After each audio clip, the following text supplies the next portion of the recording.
Hey everyone, and welcome back to another episode of the Sober Docs podcast. I'm your host, Dr. Theis, board certified pediatrician and recovering alcoholic. I'm so glad you're here today. We're going to talk about something that millions of women experience, but very few people actually discuss, and that is gray area drinking. This episode is for the woman who has asked herself questions like, do I drink too much? Why is alcohol taking up so much space in my life? Why can't I have just one and stop? Is this normal? Or is it becoming a problem? You might look around at your life and think, I'm not an alcoholic. I mean, come on, you're successful, you're responsible, you show up for your job, your family, your commitments, and from the outside, everything looks completely fine. Well, at least your drinking looks fine, but internally, something feels off. Maybe alcohol has quietly become the thing you rely on to unwind after a long day. Maybe you think about it more than you used to. Maybe you've promised yourself you'd cut back, but somehow the pattern just keeps repeating. If that sounds familiar, you might be living in what we call the gray area of drinking. And the reason this conversation matters so much is because most people who struggle with alcohol never actually fit in that typical stereotype of addiction. They live right here in the gray. So today we're going to talk about what gray area drinking actually is and why so many smart, successful women end up there. And signs your drinking might be crossing the line into something that isn't serving you. And how to start getting support if you want to change your relationship with alcohol. So let's get going. What is gray area drinking? Gray area drinking exists in the space between casual social drinking and severe alcohol dependence. Most of us grow up believing that alcohol problems only look one way. We picture someone from a movie, someone maybe that drinks all day, loses their job, their relationships, maybe even their home, has legal problems, or maybe even experiences major health consequences. It's kind of the idea of the bum on the street drinking from a brown paper bag. But the reality is that alcohol misuse exists on a spectrum. On one end, there's people who drink occasionally and it has little to no impact on their life. And on the other end, there's severe alcohol addiction. And in between those two extremes is a huge group of people whose drinking isn't catastrophic, but also isn't healthy or aligned with the life that they want to live. And that's the gray area. Gray area drinkers might drink most evenings, feel uncomfortable at social events without alcohol. They might use alcohol as their main stress relief. They might think about drinking during the day. They might try repeatedly to cut back. Or they might only drink on occasion, but they can't stop themselves in ending up in a blackout. But those people are still functioning. They're still achieving. They're still showing up, which can make it very hard to recognize that alcohol might be becoming a problem. And this is known as the invisible struggle of high-functioning drinkers. One of the hardest parts about gray area drinking is that it often goes unnoticed, especially for women who are high-achieving, such as us female doctors. So if you're like me, someone who excels in your career, takes care of others, holds everything together, and somehow keeps life running smoothly, you may be incredibly good at hiding your internal struggles. I mean, it's something we were taught to do as part of our training. From the outside, people may admire your lifestyle. You might hear things like, you work so hard, you deserve that glass of wine. Or, you're the fun one at all the dinner parties. But internally, you may be experiencing something very different.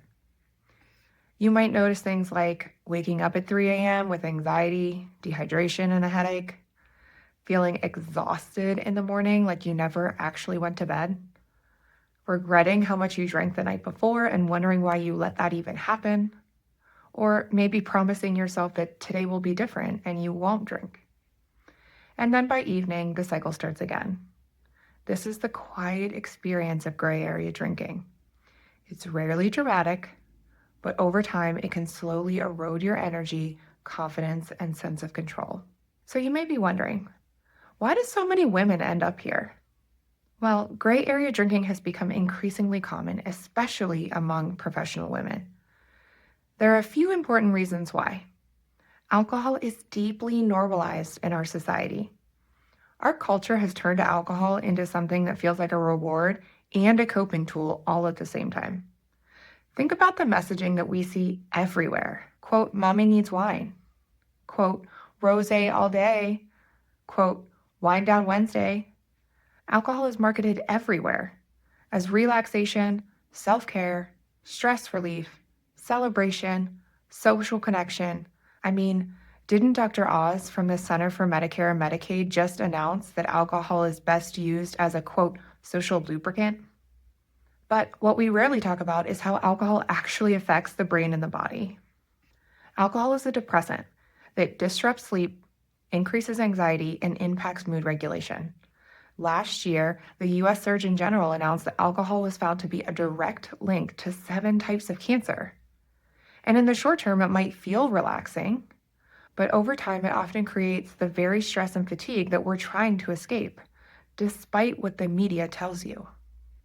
And if you haven't noticed, women are carrying more stress than ever. Many women today are juggling an enormous amount of responsibilities. You might be balancing a demanding career that never really stops, even when you're at home. You might be parenting. You might be caring for your aging parents. You might be managing a household. You're trying to maintain relationships, including romantic, friendships, and family. And you're probably trying to take care of your own health despite your drinking. It's a lot. And alcohol becomes a quick off switch, a way to signal to your brain, well, the day's done. And that's why the habit can become so ingrained. It's not about weakness. It's about a coping strategy that slowly became automatic. So what are some signs that your drinking might be entering the gray area? If you're wondering whether your drinking might be becoming a problem, there's a few common signs. You might think about alcohol more than you used to. One of the earliest indicators is mental preoccupation with drinking. You may notice yourself looking forward to your next drink all afternoon, planning dinners or events that revolve around drinking, or maybe feeling disappointed if alcohol isn't available. Alcohol becomes the highlight or the relief point of your day. Or maybe you've set limits, but you don't follow them. This is incredibly common. You might say to yourself, only one drink tonight. Or, I'm not drinking during the week anymore. Then something stressful happens, or the evening unfolds differently, and the plans change. This isn't about lack of willpower. Alcohol actually impairs the brain's ability to regulate decisions once the drinking begins, so that just one drink turns into more very easily. Or another sign that you might be developing gray area drinking is when alcohol becomes the default for the way you decompress. It feels necessary for you to relax. Instead of asking, how do I want to relax tonight? Your brain automatically reaches for the wine, the cocktail, the drinks, and this doesn't actually allow you to rest, but rather avoid. And over time, this can make it even harder for you to access other forms of stress relief. Another sign of gray area drinking is that you might feel guilt, shame, or frustration about your drinking. Many gray area drinkers are deeply self-aware, especially those of us that are women. You might find yourself thinking, I don't like this pattern, or I wish I didn't need this drink. And why can't I just stop after one? That inner conflict is important. It often signals that your current relationship with alcohol isn't aligned with your values or goals anymore, even if you've been unable to make those changes. One of the biggest myths out there about having an alcohol problem is that you have to hit a rock bottom before making a change, or before being able to accept that a change even needs to be made. That idea has prevented countless people from seeking help earlier. I know it did for me. I kept telling myself it wasn't that bad because I didn't have some dramatic story. But I honestly knew it would happen if I kept going with the habits that I had developed around drinking. I just wasn't ready to accept that yet. But the truth is, rock bottom is simply the moment you decide that you are done living this way. It doesn't have to involve legal consequences, health crises, losing relationships, or any major life disruption, sometimes rock bottom is much quieter. It might be the moment you realize, I'm tired of thinking about alcohol this much, or I don't feel like the best version of myself anymore. That awareness alone can be enough. So, what happens when you change your relationship with alcohol? One of the most surprising things people discover when they step away from drinking is how many areas of their life begin to improve. Just for fun, common changes that people report include better sleep, more stable mood, less anxiety, more energy in the mornings, clearer thinking, greater confidence, and perhaps most importantly, a sense of freedom from that mental tug of war around drinking that we talked about. Doesn't that sound like the relief you've been looking for? Instead of negotiating with yourself every night, you start living with more clarity and intention because there's just no longer a decision to be made.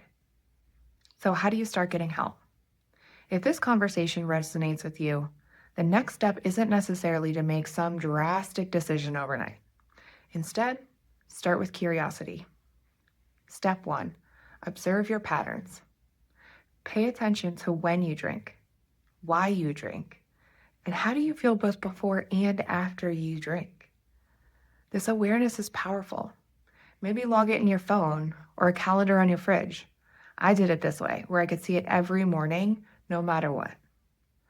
It helps you to see your relationship with alcohol much more clearly. Find the facts and what's actually happening and write it down.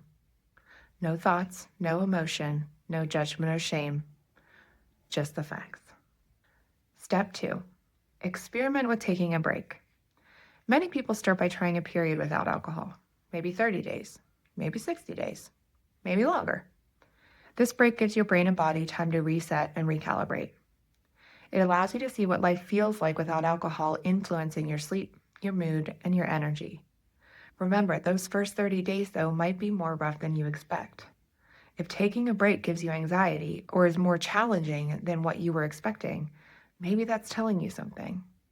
Every time I tried to take a break, I actually felt worse, and I was literally white-knuckling my way through, which was eye-opening to how much control alcohol had actually taken from me. Step 3, seek support. You don't have to navigate this alone. Support can come in many forms: coaching, therapy, recovery groups, alcohol-free communities, online programs.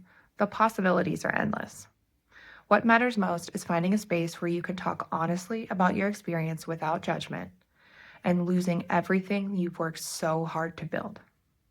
If you've been questioning your relationship with alcohol, that curiosity matters.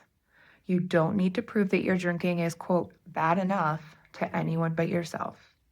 You don't need a label, and you certainly don't need to wait for things to get worse. You're allowed to choose a different path simply because you want to feel better, clearer, more energized, more present in your life. And if you're in the gray area right now, please know this: you're not alone. There are millions of women quietly asking the same questions that you are. And there is a whole world of support waiting when you're ready. Thank you so much for tuning into today's episode. If this conversation resonated with you, consider sharing it with someone who might need to hear it. And if you're interested in learning more about changing your relationship with alcohol, you can explore resources and coaching through thesoberdocs.com. Thanks for tuning in to another episode of the Sober Docs podcast. I'm your host, Dr. Callie Theis, and I'll see you next time.